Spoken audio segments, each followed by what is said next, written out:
Bonjour chers amis trialistes. Aujourd'hui on va reparler de la fourche parce que j'ai pas mal d'internautes qui se sont rappelés du vieux tuto qu'on avait fait pendant la Covid et qui me redemandent de refaire un tuto sur la fourche avec les quantités, et on va rajouter ce coup-ci le changement du SPI. Donc on va travailler sur de la fourche tech qui équipe à peu près 95% des motos de trial aujourd'hui, et je vais vous donner un petit peu la méthode pour la démonter, changer l'huile, changer le SPI et remonter tout ça bien dans l'ordre pour que ça marche très bien. Alors on va attaquer par le côté extension. Donc sur la fourche tech, vous avez au niveau des bouchons, pour les reconnaître, une vis ici, c'est l'extension, c'est ce qui sert au retour de la fourche, et de ce côté c'est le ressort pour la compression. Donc on va attaquer par l'extension. Alors on va monter à l'étau. Pour commencer la fourche, pensez à essayer d'avoir des mordaches en aluminium, ça risquera moins d'abîmer la fourche. Vous vous munissez d'une 17 et d'une 14, et là, on va desserrer le bouchon, et après, on descend le tube. Voilà, on se retrouve avec le bouchon et un contre-écrou ici, c'est du 14, là, on se met là. On reprend la 17 de là et on ouvre. Il faut forcer un peu là. Là, il a été monté. Ah, ça y est. Voilà. Donc, on dessert le bouchon. Alors là, il y a une petite astuce, je vous dirai ce qui se passe. Alors, quand ils font le montage de la vis ici, le bouchon par exemple, ils vont au fond du filet, et après le contre-écrou il sert quasiment à rien parce que déjà c'est monté à fond du filet. Et là on va se retrouver ennuyé parce que ça on peut plus le desserrer. Il faut prendre une pince, et là il y a un petit retour ici pour pas abîmer le filetage. Et là on va devoir desserrer ce contre-écrou. Voilà. Et après en le remontant je vous expliquerai. Donc on a enlevé le bouchon. Maintenant, on va enlever l'huile. Donc vous prenez un récipient et on verse l'huile. Alors côté extension, toute l'huile ne sortira pas d'un coup parce qu'il y en a plein dans la cartouche à l'intérieur qu'il va falloir enlever. Alors là, on essaye de lever ce qui vient. Voilà. Alors ensuite, on va être obligé d'enlever la cartouche. Il faut avoir beaucoup de papier autour de soi quand on fait une fourche parce qu'on met de l'huile de partout. Hein. Ne vous affolez pas, c'est totalement normal. Je vais mettre ma fourche horizontale, comme ça. Alors ici, on a un écrou, même c'est un boulon, c'est du 12, et il peut se passer un problème. Vous prenez votre 12, vous tournez. Dans ce cas-là, tout se passe bien, c'est-à-dire que la vis vient toute seule. Il pourrait y avoir un autre cas, ça arrive, où ça s'est serré et que quand vous tournez avec la clé, ça pisse, ça glisse à l'intérieur et vous n'arrivez jamais à la desserrer. À ce moment-là, il n'y a qu'une solution, le pétaro. Si vous n'avez pas ça, ne vous aventurez pas là-dedans. Donc là, pétaro obligé, si ça ne vient pas. Et là, vous avez votre vis qui vient toute seule. Si jamais vous n'avez pas le bol que ça se défasse avec la clé, il faudra passer par ça. Maintenant que j'ai desserré ma vis, je finis de la sortir. Voilà, il y en a long. Hein. Alors, ce qu'il faut savoir, il y a des fourches tech avec le kit compression, comme celle-là, parce que c'est un modèle RR qui est là-bas. Et il y a des fourches un peu moins sophistiquées qui n'ont pas le kit compression. Donc là, nous avons un kit compression. Pour les reconnaître, déjà c'est rouge. Les autres, il est anodisé en jaune. Et ensuite, vous avez une petite vis là au fond qui peut vous permettre de régler le fond de course de la fourche. Donc ça, on le retrouve principalement sur les RR ou les GP. Ou les gaz GP, les modèles haut de gamme. Et récent ou pas forcément? Pas forcément récent. Là, c'est une moto de 2018 que je suis en train de faire. Bon, ben 2018, le RR, il était comme ça. Alors, on avait dit que la fourche, on n'avait pas tout vidé l'huile. Oui, parce qu'il y en a encore là-dedans la cartouche. Donc là, on va la purger comme ça. Là. Voilà. Quand ça fait comme ça, c'est qu'elle est vide. Alors, normalement, on retrouve une bague qui est au fond de la fourche. Bon, en attendant de s'occuper du spi, ça, vous faites une chose, vous mettez votre fourche, appuyez là, elle finit de se vider tranquillement pendant qu'on fait le reste.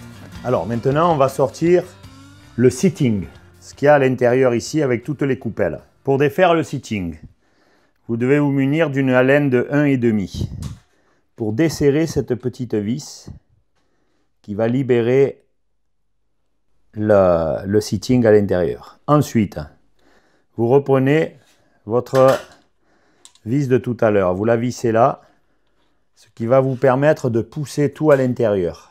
Vous voyez, comme ça.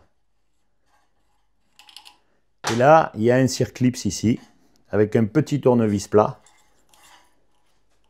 Vous le poussez vers l'intérieur, il va se mettre sur le côté. Attention de le bloquer pour ne pas le retrouver au fin fond de l'atelier. Voilà, là, hop, et là. Tac. Voilà. Et maintenant, on va pouvoir sortir tout le seating dedans. D'ailleurs, on a encore un peu d'huile. Voilà. Donc là, le kit compression. Et là, on a tout le reste de la cartouche. C'est ça qui fait tout, cet empilement de rondelles. C'est ça qui fait en sorte que votre fourche, elle a une bonne extension et tout ce qui va avec. Bien sûr, nous, on a un kit de compression sur cette fourche. Celles qui ne l'ont pas, ben, c'est juste, il n'y a pas ça. Il n'y a pas ce système-là qui est vraiment ce qui sert au fond de course de la fourche. Donc là, vous voyez, on a tout démonté, tout est nettoyé, tout est vidé. On va pouvoir remonter l'ensemble. Tout ça, c'est propre. Là, c'est très propre. Ça n'a pas été amoché, rien. Nickel.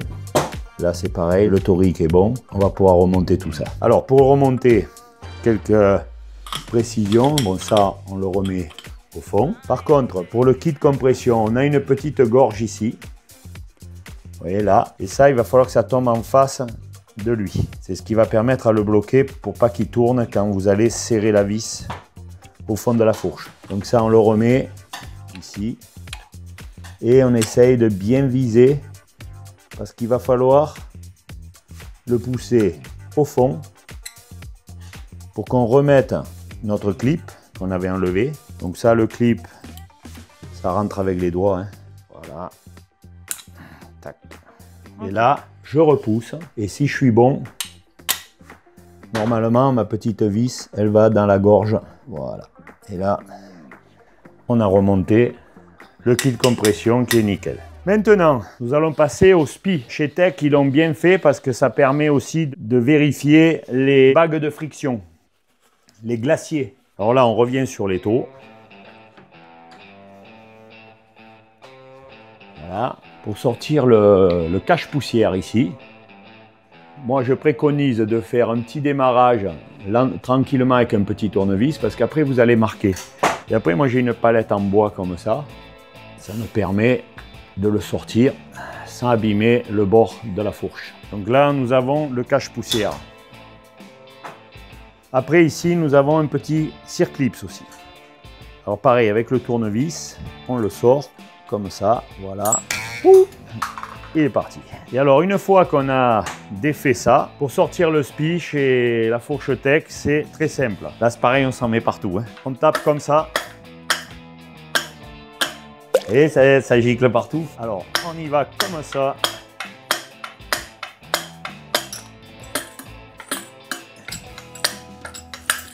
Et voilà, c'est comme ça que ça se passe. C'est pas très catholique, c'est pas trop mécanique, mais c'est comme ça que c'est fait. Donc là, on a le spi. Là, on a la bague. Et ici, on a les bagues de friction. Alors, on essuie d'abord toujours bien.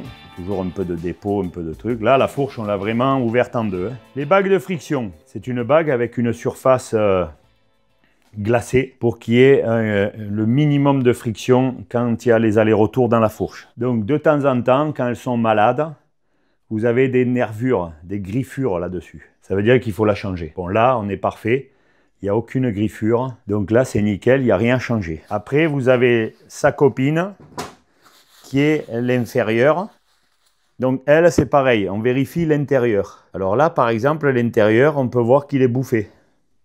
Complètement. C'est-à-dire que tout le revêtement anti-friction, il a été rongé. Donc ça, c'est mort. Il faut changer cette bague. Donc c'est pas que le spi, souvent c'est lui, hein, c'est souvent lui, parce qu'il se trouve en haut de la fourche. Et comme le porte-à-faux, il se fait à ce niveau, évidemment, celui-là, il souffre beaucoup plus que celui du bas. Donc ça, on va le changer. Et bien sûr, on change le spi. Alors, j'ai relevé quelques prix de ces bagues. Donc, chez Tech, la bague inférieure, elle est à 17,80. Cette bague-là, qui s'use souvent, elle est à 13,50. Le spi, il est à 15,80. Essayez de mettre celui de chez Tech, c'est toujours mieux. Après, on en trouve chez Duchemol à 8 €, mais ça vaut 8 €. Donc mettez celui d'origine, quand même c'est mieux. Et ensuite, le cache-poussière que nous avons là, ça vaut 12,90 €. Voilà un petit peu les frais que vous risquez de devoir prévoir pour refaire une fourche nickel. Alors là, on nettoie tout et on va remonter tranquillement le nouveau spi. Là, on essaye de faire un petit nettoyage. Voilà, tout est nickel là-dedans. Alors, pour remonter, on reprend la fourche, le tube. On le glisse dedans. Voilà. Après, il va falloir monter la nouvelle bague que j'ai là. Dans ma petite boîte à malice, j'ai une bague neuve. Voilà. Alors, maintenant, on va re-rentrer la bague et le spi. Pour ça, il y a deux méthodes. Ou vous achetez l'outil de chez Tech. Et là, il n'y a aucun problème. Pour rentrer tout ça, ça marche tout seul puisque c'est étudié pour le faire. Mais ça, c'est un outil qui vaut entre 80 et 100 €. Alors, pas tout le monde va acheter ça pour faire une fois dans sa vie la fourche. Alors, j'ai trouvé une autre astuce pour le faire, beaucoup moins onéreuse, qui fait à peu près le même résultat. Bon, c'est pas du professionnalisme comme ça, mais au fond du garage, vous faites comme vous pouvez. Alors, moi, j'ai trouvé un tube de 50. Alors, il y a la référence là-dessus, prenez-la. 50 par 3.0, voilà. Donc, j'ai trouvé ce morceau de tube. Vous allez le trouver chez tous les marchands de matériaux. Ça coûte que dalle. En premier temps, la rondelle qu'on a enlevée tout à l'heure, il faut la remettre. Voilà. Après, vous prenez votre tube de 50 qui va pouvoir rentrer ici. Vous posez par terre, le maillet et vous tabassez. Jusqu'à ce que ça ne descende plus. Vous enlevez ça, vous enlevez la rondelle pour contrôler si la bague est à fleur au fond. Là, elle est à fleur, c'est impeccable. Donc après, on n'oublie pas de remettre la bague.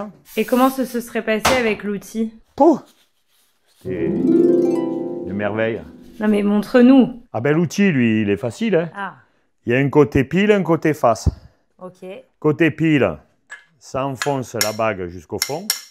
Ok. Et là, vous faites comme ça, pam, pam, pam. Et côté pile, c'est pour enfoncer le spi, avec l'évitement exprès pour ne pas faire mal au ressort du spi. Là, la bague ici. Là, le spi, faites attention quand vous le rentrez de ne pas retourner les lèvres. Voilà. Alors évidemment, quand vous avez cet outil, vous mettez du bon côté, vous tapez comme ça. Et il se met en place tout seul. Bon là, on a notre tube de 50, voilà. Et on va le faire comme ça, avec le maillet, avec le bassin. Ça y est, il est rentré. Donc ça marche bien aussi. Ça marche bien, ça. Hein, je vous ai trouvé un outil fabuleux. Hein. Wow! En plus, vous pouvez en faire pour les copains parce que vous êtes obligé de prendre un morceau de 2 mètres ou 3 mètres, je ne sais plus. Donc vous le tronçonnez et tous les collègues, vous pouvez vous le distribuer. Donc mon spi, il est rentré. Alors c'est facile de savoir s'il est au fond parce que pour qu'il soit bien en place, il faut qu'on puisse mettre le circlipse. Donc là, je vois que la gorge du fond, elle est libre. Donc mon spi, mon circlipse va rentrer.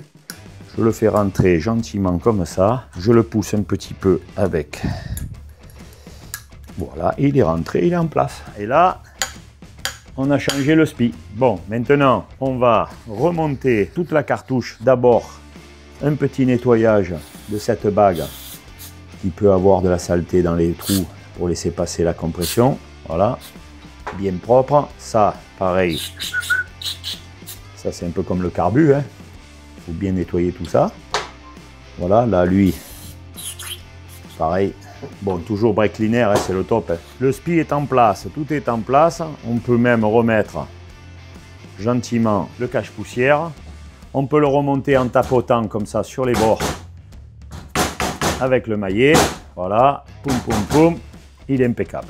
Après, on va remonter la cartouche. Alors la cartouche, il faut lui remettre son truc rouge là. Normalement, ça rentre impeccable. Ah, voilà, là. Donc on rentre la cartouche. Alors si vous faites comme ça, elle va descendre avant lui. Donc quand ça va arriver au fond, ça va merder totalement. Donc il vaut mieux toujours la monter à l'envers. Comme ça, on est sûr que la bague rouge, elle va se retrouver en place au fond là-bas. Parce qu'au fond, il n'y a personne hein, pour aller voir. Quand on est là, on va revisser la vis ici. Alors des fois, ça peut arriver qu'au fond, la cartouche se met un petit peu en travers. Donc il faut un petit peu la prendre ici, la secouer un petit peu pour qu'elle aille au fond de la fourche. Et on le sait parce que le filetage, il démarre ici. Si vous ne voyez plus la tête, c'est qu'il n'est pas mis en place. Là, il est impeccable. On resserre tout ça. On va remettre ça ici à l'étau. On va reprendre la clé de 12. Alors, si la cartouche, elle tourne à l'intérieur, ce qui est très faisable, hein, regardez, on ne l'a pas encore, mais elle va peut-être tourner. Il faut la décaler un peu sur un côté pour qu'elle soit un peu en force et lui, ça va empêcher de tourner.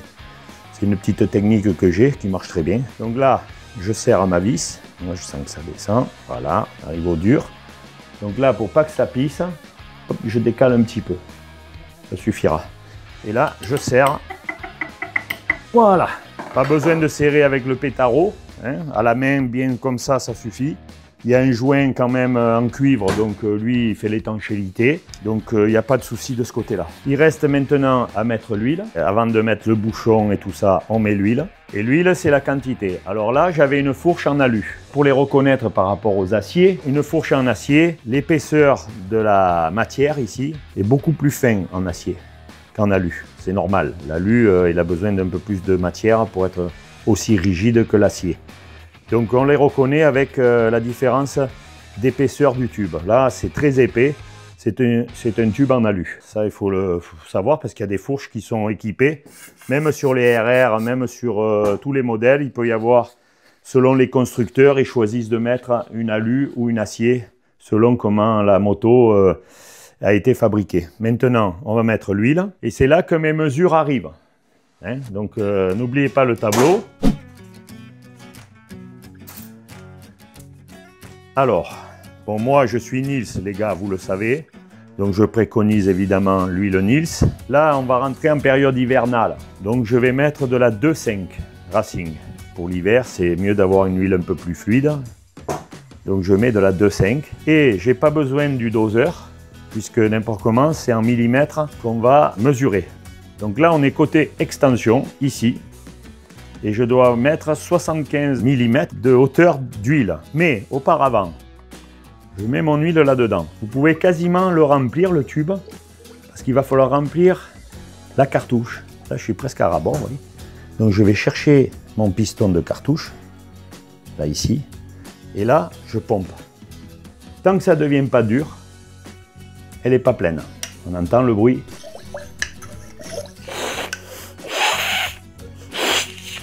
Là, ça veut dire qu'elle s'est remplie. Et par contre, ici, j'ai plus d'huile. Donc là, maintenant, je vais refaire mon niveau. Alors, pour faire le niveau, pareil. Toujours la fourche embutée vers le bas. C'est comme ça qu'on fait les mesures. Alors là, j'ai besoin d'en mettre. Je fais une première mesure. Alors, très simple. Je prends mon réglé. 75. Je mets mon pouce et mon index sur 75. Là. Poum, comme ça. Et j'enfile. Ouh, il y en a beaucoup trop. J'en vide un peu. Et je fais mon niveau.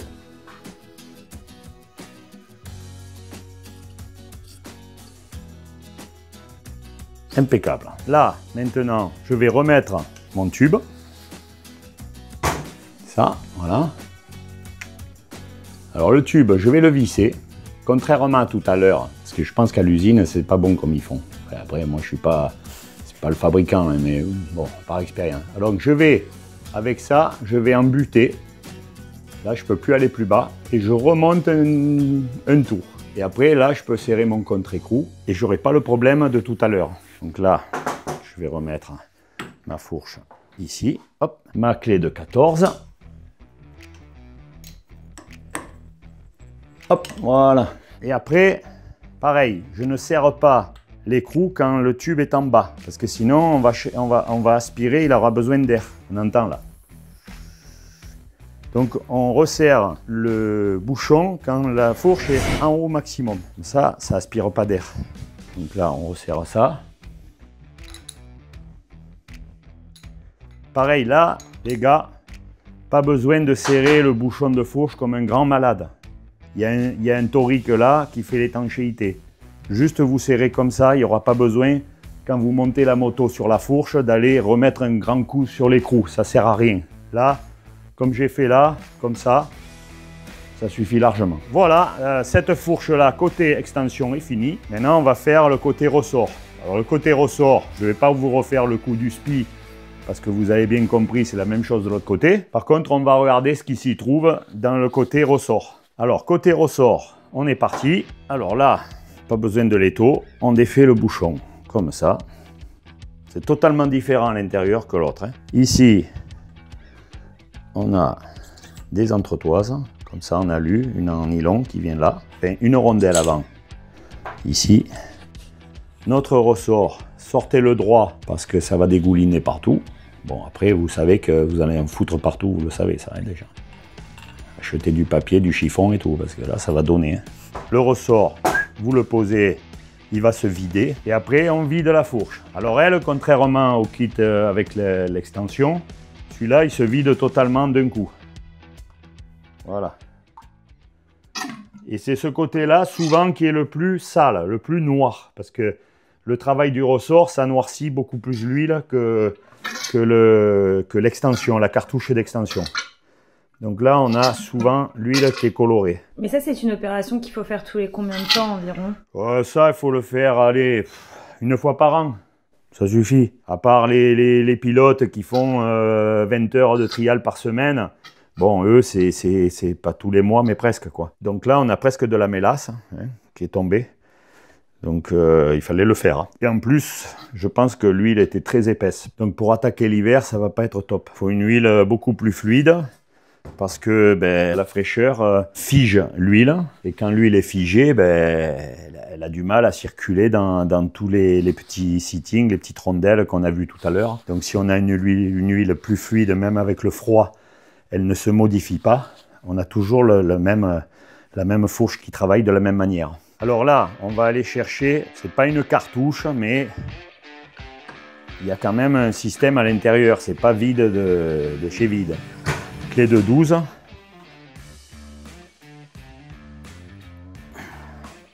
Voilà, alors là, les gars, voilà. Là, je le rencontre, le problème. Là, je suis en train d'essayer de desserrer. Eh ben, ça pisse.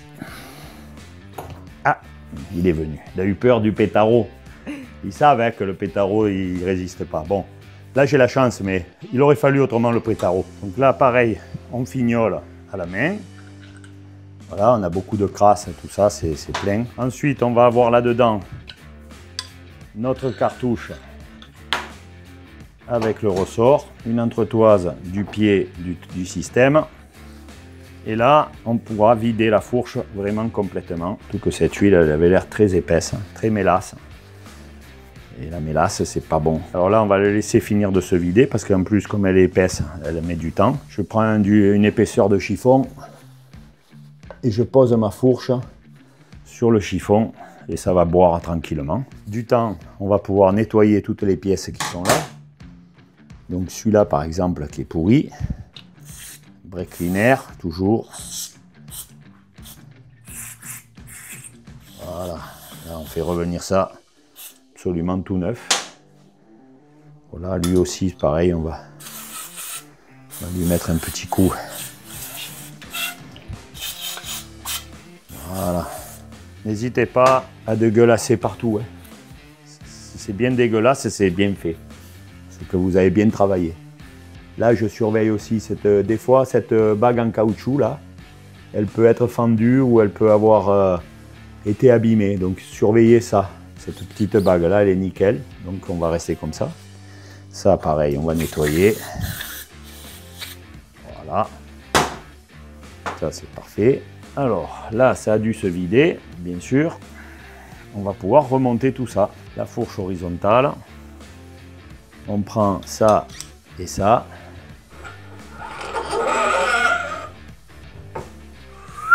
On va le pousser au fond. Alors là, comme je disais, l'écrou va tout à fait au fond. Donc ça veut dire qu'il n'est pas arrivé en bas. Il a dû se coincer quelque part. Je vais secouer le cocotier. Ça y est. Allez, on va serrer ça.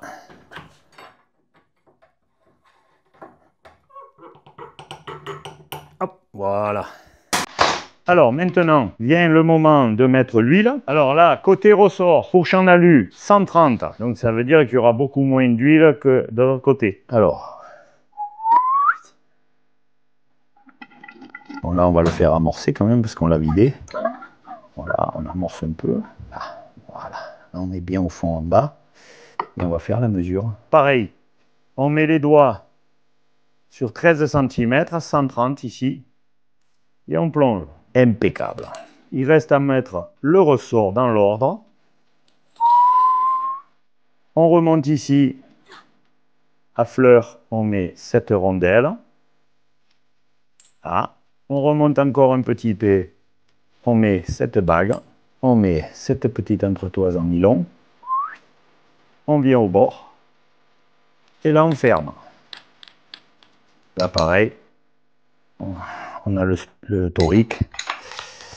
Donc on ne serre pas comme un malade, ça sert à rien. Voilà, chers trialistes, la fourche faite à fond. Et c'est quoi, Phil, du coup, quand les gens ils disent le réglage de fourche? Réglage de fourche, il y a 3 choses à observer.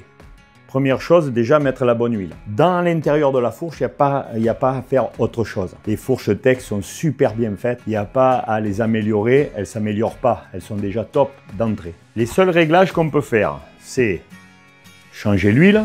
On l'a fait. Et après, sur le ressort, une clé Allen. Et avec la clé Allen, vous pouvez descendre cette vis qui va vous comprimer un peu plus le ressort. On peut toucher au ressort que par là. Donc on peut comprimer le ressort. Sachez qu'en aftermarket, vous avez des ressorts différents. Vous pouvez, si vous faites plus de 100 kg ou quoi, vous pouvez commander des ressorts un peu plus résistants. Sinon, les ressorts d'origine, ils font pour la plupart des gens, il n'y a rien à changer. Côté extension, vous avez cette vis crantée. Donc cette vis nous donne des crans.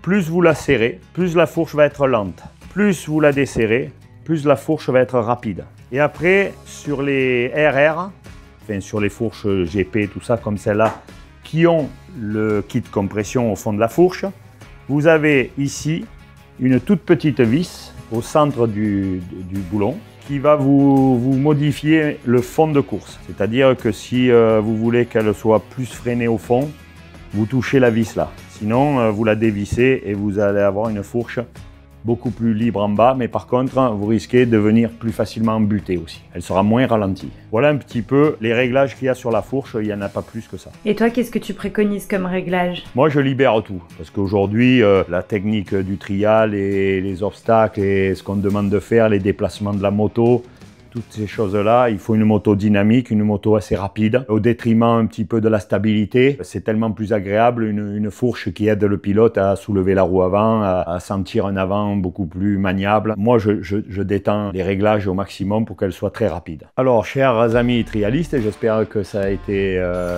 quelque chose d'intéressant pour vous, ce qu'on vient de faire. N'hésitez pas à me mettre des commentaires si vous voulez qu'on parle d'un autre sujet sur la moto, une autre mécanique. Bon, on va peut-être pas aller changer les roulements de vélo et encore peut-être sur une moto. Si vous avez d'autres détails ou choses qui vous turlupinent au niveau de la mécanique, n'hésitez pas à le mentionner et puis on fera un tuto là-dessus, quoi. N'hésitez pas à vous abonner à la chaîne, évidemment, parce que nous, c'est important aussi. Je vous dis à bientôt et allez bien trialiser ce week-end. Faites-vous plaisir, le climat est encore très bon pour aller rouler et moi, j'y serai aussi.